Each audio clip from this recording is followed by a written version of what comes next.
तुम्ही तर म्हणला होता की तू गेली तरी मी तुला न्याय येणार नाही, आणि आता कसं आलो? काय सांगायचं त्याने, तुला बांधल्याशिवाय घरी मजाच येत नाही बघ. काय म्हातारी शिवाय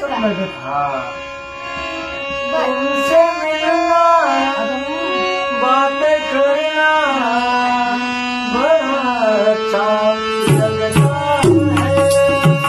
तुमसे मिलना बातें करना बड़ा अच्छा लगता है.